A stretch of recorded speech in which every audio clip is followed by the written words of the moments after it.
नमस्कार, स्वागत है आपका राजनीति 24 न्यूज में। आइए डालते हैं इस वक्त की बड़ी खबरों पर नजर।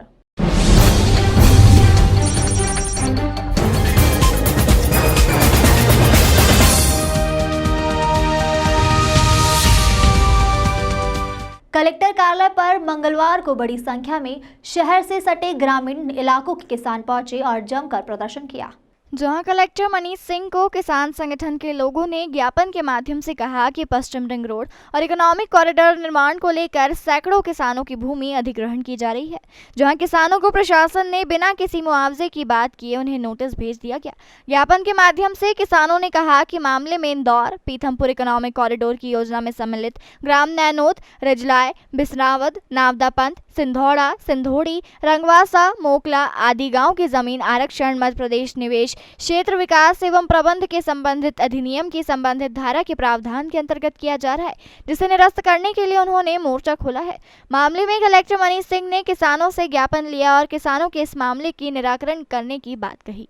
नैनोद से पीथमपुर रोड तक इकोनॉमिक कॉरिडोर बना रहे हैं, जिसमें कि किसानों को धारा 4 के अंदर नोटिस भी दे दिए, लेकिन प्रशासन के अधिकारी और नेता लोग बोलते हैं कि पहले किसानों के बीच में बैठकर हम बात करेंगे, लेकिन हमको गुमराह करते हैं। उधर नोटिस कानूनी प्रक्रिया भी चालू कर देते हैं और इधर ये हमको समझाइश भी देते हैं। तो ये बात अब सब पढ़े लिखे किसान हैं, सब समझ गए हैं, ये भूमि बचाओ सेना सबने बना ली है। तो हम इस परिप्रेक्ष्य में ज्ञापन देने के लिए आए थे कि इसमें एक तो गाइडलाइन का हम जो गुमराह करते हैं कि 2013 के हिसाब से देंगे, लेकिन नगर निगम मध्य प्रदेश शासन ने अलग ही नाटक करके दूसरी धाराएं बना दी। TDR FAR की बातें करते हैं। सुपर कॉरिडोर पे अभी तक किसानों को मिले नहीं प्लाट। ऐसी योजना कुछ लाने वाले, लेकिन उसका प्रारूप ही हमको पूरी तरह मालूम नहीं, तो हम कर क्या सकते हैं, हमको अंधे बना दिए नहीं। अब मैं आपको मुआवजे की इस भारत की सबसे बड़ी कालाबाजारी बताता हूँ, इसमें आप अनभिज्ञ हैं और सब अधिकारियों को मालूम है, सब नेताओं को मालूम है। एक गाँव में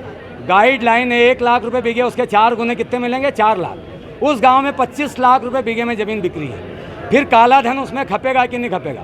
एक कॉलोनी में 1000 रुपये स्क्वायर फीट की आज गाइडलाइन है और वहाँ 5000 रुपये स्क्वायर फीट का भाव है। तो कितना काला धन ये चल रहा है, ये इनकी सबकी आंखों के नीचे चल रहा है। पूरे भारत देश में गुमराह किया गया है और ये बोलते हैं कभी कभी उसका भी 20% कम कर देते हैं। कम करने का कारण बोलते हैं कि इससे व्यापार अच्छा होगा। मैं आपसे पूछता हूँ कि उपजाऊ ज़मीन पर क्या ये व्यापार करने का तरीका है कि इसमें ज़्यादा से ज़्यादा रजिस्ट्रियाँ ज़मीन बेभाव किसान अपनी ज़मीनें बेचे और उससे राजस्व प्राप्त हो, उससे हम ये निर्माण कार्य करें? तो गाइडलाइनों की बहुत बड़ी कालाबाजारी है, इसमें करोड़ों अरबों रुपए खप रहे हैं। इससे ये निजात पाना है हमारे को।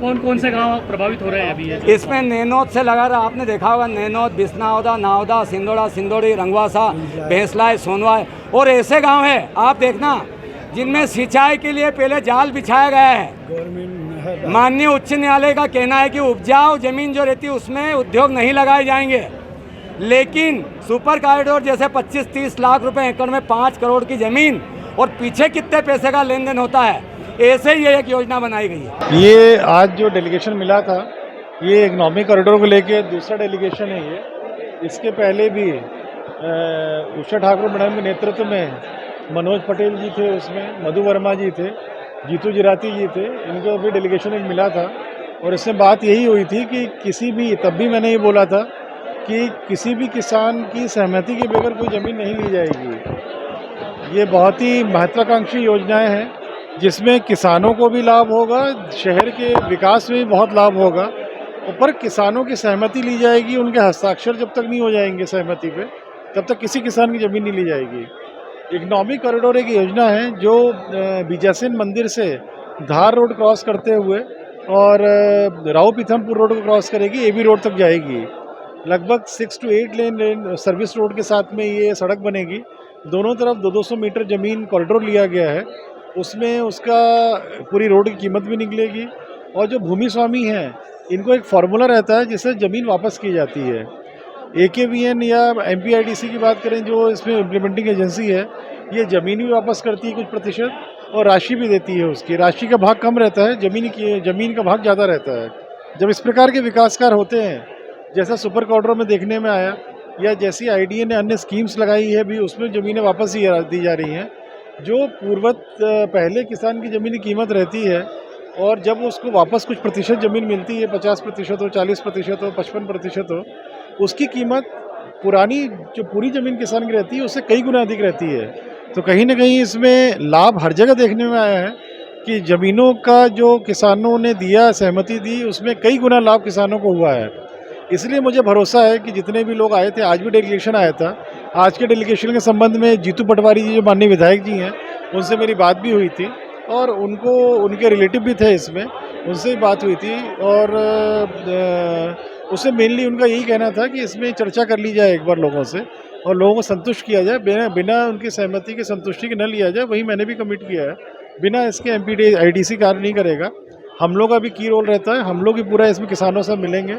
मैं भी अभी नवरात्रि गणेश जी की स्थापना का जब पूरा हो जाएगा विधान ये, इसके उपरांत 10 दिन के बाद मैं भी मौके पे जाऊंगा और किसानों से चर्चा भी करेंगे हम लोग।